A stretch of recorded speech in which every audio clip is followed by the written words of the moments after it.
Hello everybody. Today we're going to be learning about 5-9 complex numbers, and we're going to wrap up this chapter 5. I know that it sounds tough because it says complex numbers, so you're thinking, oh boy, it's going to be really complicated. Actually, it's pretty easy. We know that the square root of negative integers have no real roots. You just don't have a root for that. If I have the square root of negative 4, that would equal no real roots, because nothing times itself will ever equal negative 4. Now, this does not mean that it does not have a solution. The square root of negative 4 does have a solution. It's just a matter of knowing how to do it. So, in fact, there is a solution or root, but it is not a real solution or root.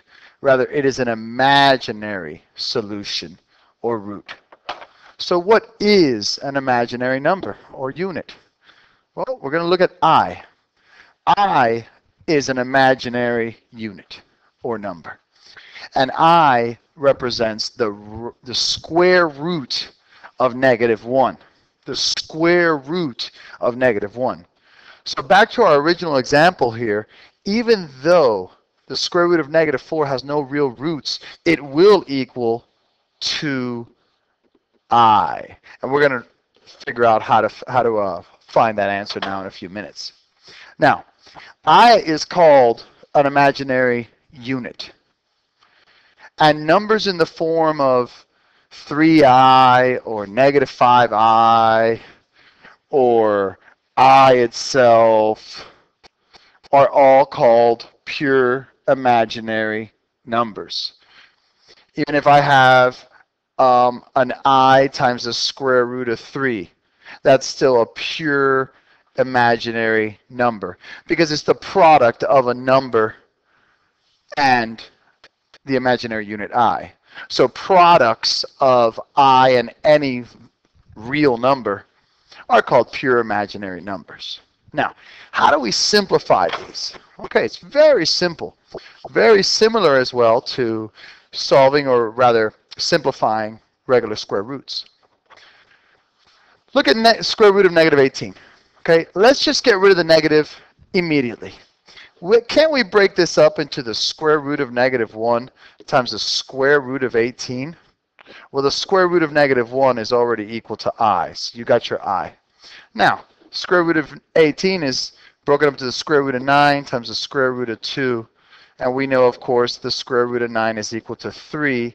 So the answer to, or the simplified version of the square root of negative 18 would equal 3i times the square root of 2, which was the leftover. Now, works the same way, even if there's variables or larger numbers. Let's first break this bad boy into the square root of negative 1, which you know already is I, times the square root of 125 x to the 5th. Well, 125 breaks up into the square root of 25 times the square root of 5. The square root of 25 breaks up into 5.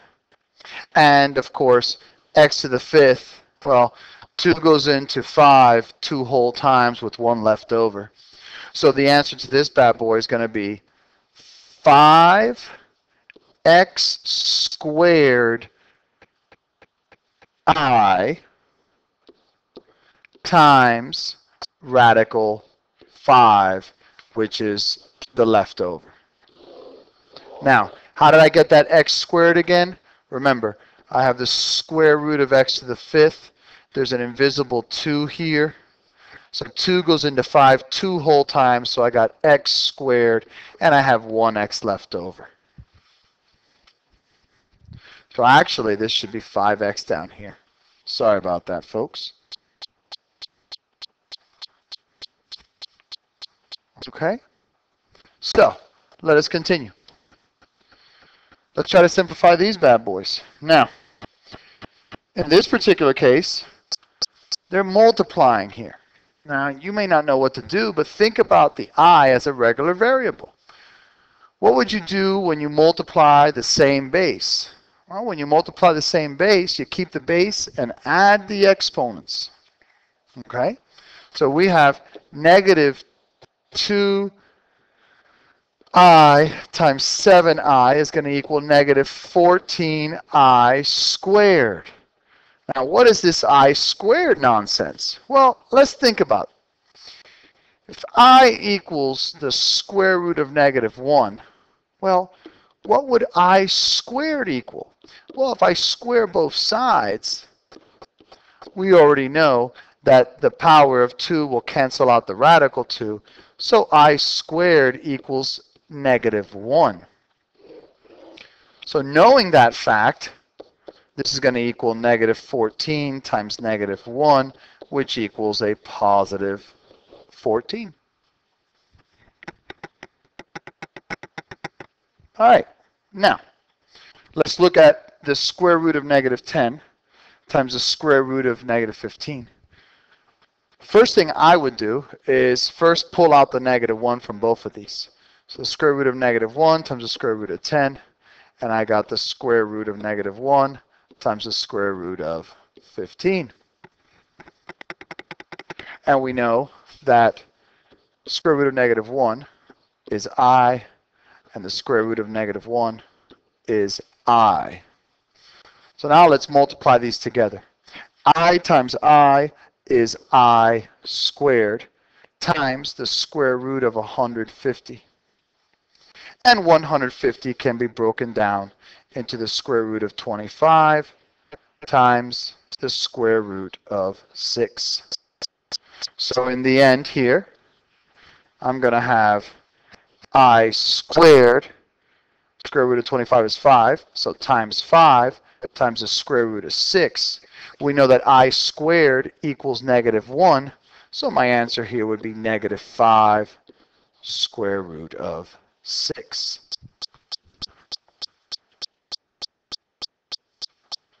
Okay? So I hope that makes sense. Let's move on. Now, when you have stuff like this, simplify I to the 45th power or I to any power, there are some facts that you want to remember, you want to memorize actually. Okay, first of all, I equals the square root of negative 1.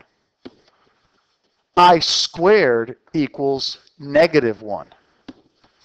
I cubed equals negative I, and I to the 4th equals 1.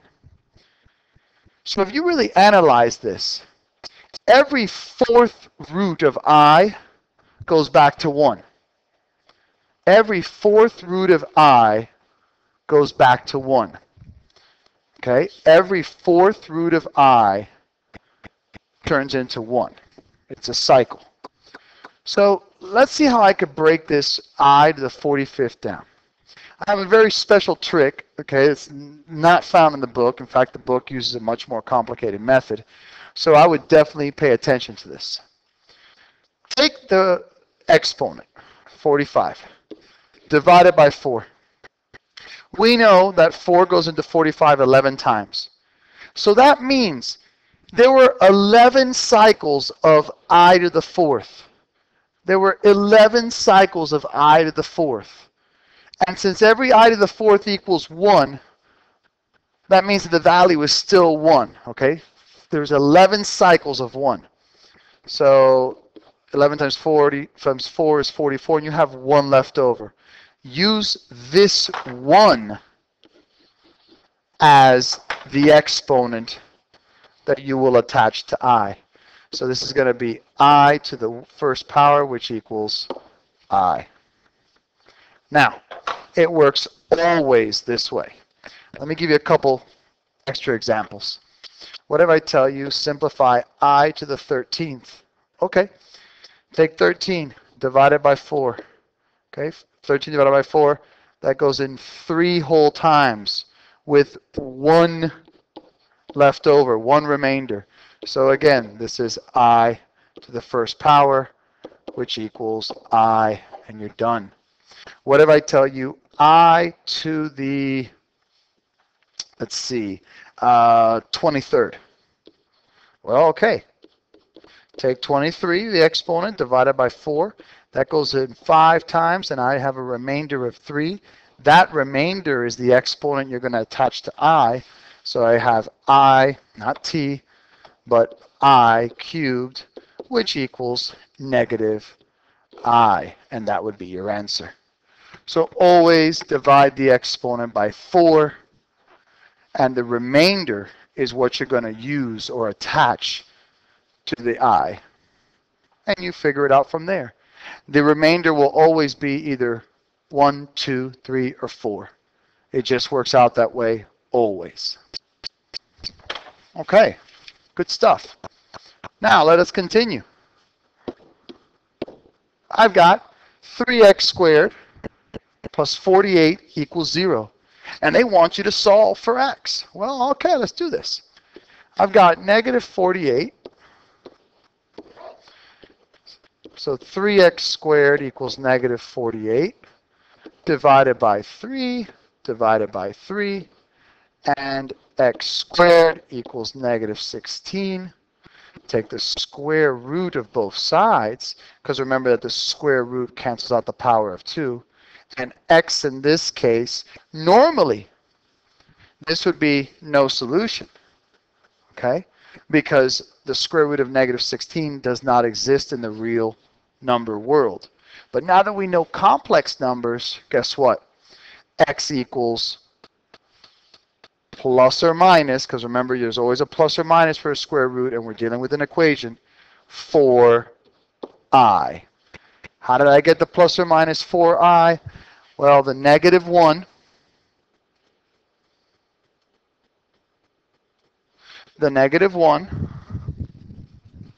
comes from, the square root of negative 1 is what creates the I.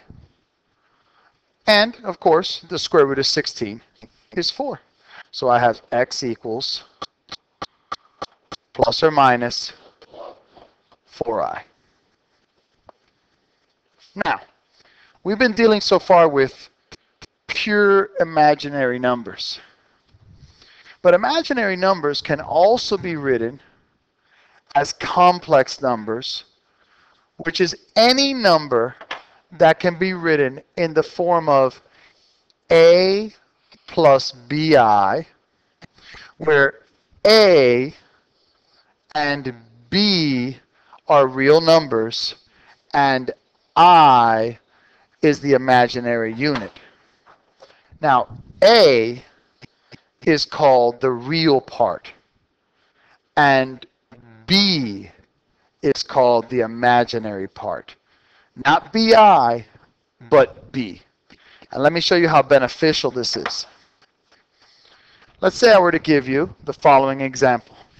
Find the values of x and y that make the equation 2x minus 3 plus parentheses y minus 4 times I equals 3 plus 2i true. Well, it's very simple if you follow the rules. You want to set the real parts equal to each other and the imaginary parts equal to each other and solve for both x and y. So, okay, let's do this. Let's get the real parts. The real parts in this particular case are going to be the parts that are not attached to I. So it would be the 2x minus 3 and also the 3. So let's go ahead and get our real parts and solve for x. 2x minus 3 equals 3. 2x equals 6. X equals 3. Now, let's get our imaginary parts.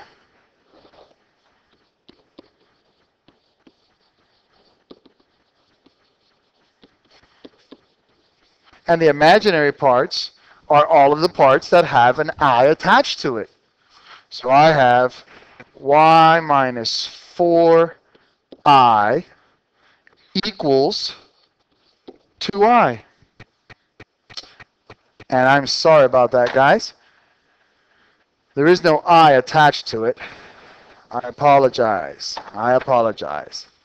If I would have read my own notes, which I'm going to scroll back up to, the imaginary part is only the B, not the I. So, sorry about that. Let's get the imaginary parts together, which are basically the coefficients of I. So I have y minus 4 equals 2.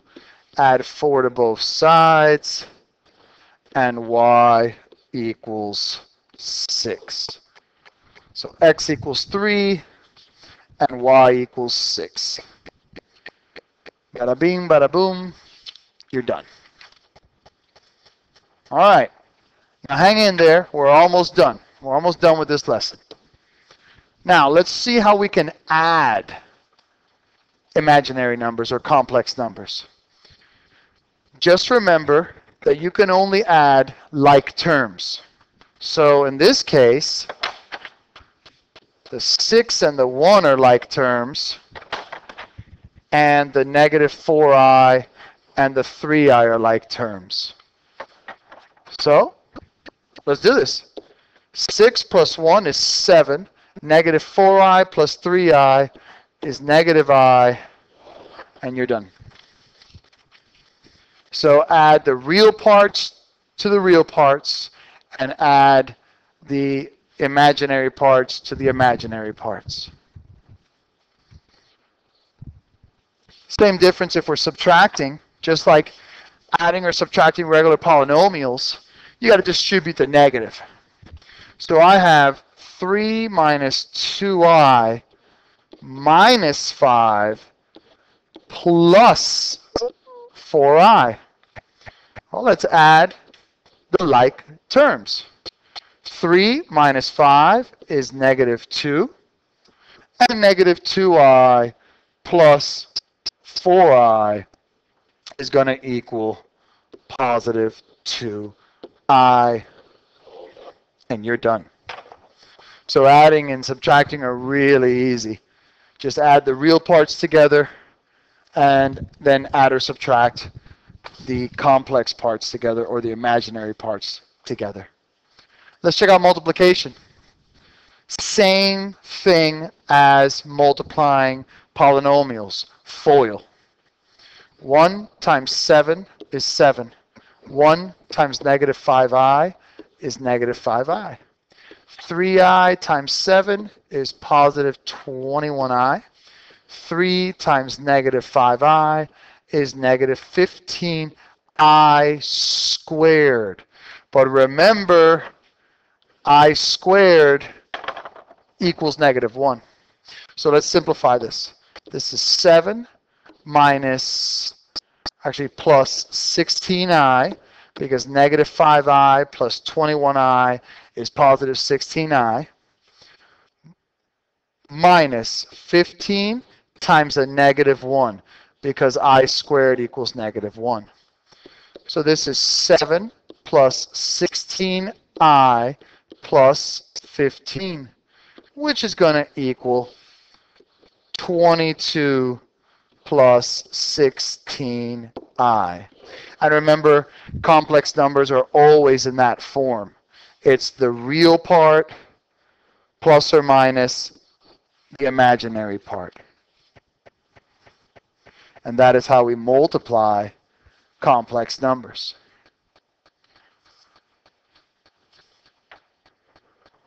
Okay, now, just like regular polynomials, when we're dealing with complex numbers, sometimes we have a complex number in the denominator, and we got to conjugate. We have worked with conjugates thus far in Chapter 5. Conjugates are used to eliminate a radical from the denominator. Since I is the square root of negative 1, it is considered to be a radical. So if you have a complex number in the denominator, you must eliminate it from the denominator using complex conjugates. Just like a plus bi and just like radicals, a plus bi and a minus bi are complex conjugates. And when multiplied together, the product is always a real number. So let's check it out. I've got 3i divided by 2 plus 4i. Okay. Let's multiply by the complex conjugate, which is in this case 2 minus 4i. Let's distribute. 3i times 2 is 6i. 3i times negative 4 is negative 12i squared over 2 times 2 is 4. 2 times negative 4i is negative 8i. 4i times 2 is positive 8i. And 4i times negative 4i is negative 16i squared. Now let's simplify the numerator and the denominator. I've got negative 12i squared, but I squared is negative 1. So that's going to be 12 plus 6i over the negative 8i and the positive 8i cancel. And I've got 4 minus plus actually 16. Why plus 16? Because I have a negative 16 times an I squared, and I squared is negative 1. So negative 1 times negative 16 is positive 16. And this is going to equal 12 plus 6i over 20. Now, I wish I could tell you that you were done, but you're almost there. If you remember the distributive property, okay, it works for both multiplication and division. So when I have 12 plus 6i over 20, I can really read this as 12 over 20 plus 6i over 20. Now let's reduce these bad boys. Okay? I can take what goes into 12 and 6. Well, 4 goes into that. So this can be reduced to 3/5 plus 3/10, because I divided both top and bottom by 2. And of course, the I stays in its place. All right, let's do one last one. Let's say I've got 5 plus I divided by 2i. In this case, the conjugate is very simple. You don't have to change the sign or anything. You just got to get rid of the radical. So in this case, just multiply both top and bottom by I. Now, you may be thinking, wait, hold on. Why didn't you multiply by 2i? Well, because the 2 is the real, is a real number. What I want to get rid of here is the I, which is the radical. For example, if I had 3 over 4 radical 2, I'd multiply both top and bottom by radical 2 to get rid of the radical, giving me 3 radical 2 over 4 times 2, which was 8. Okay, I just multiply by the radical 2. If you want to multiply by 2i to both top and bottom, that's fine. You're just going to have to reduce more later. So now, let's go ahead and distribute. I times 5 is 5i. I times I is plus I squared over 2i squared.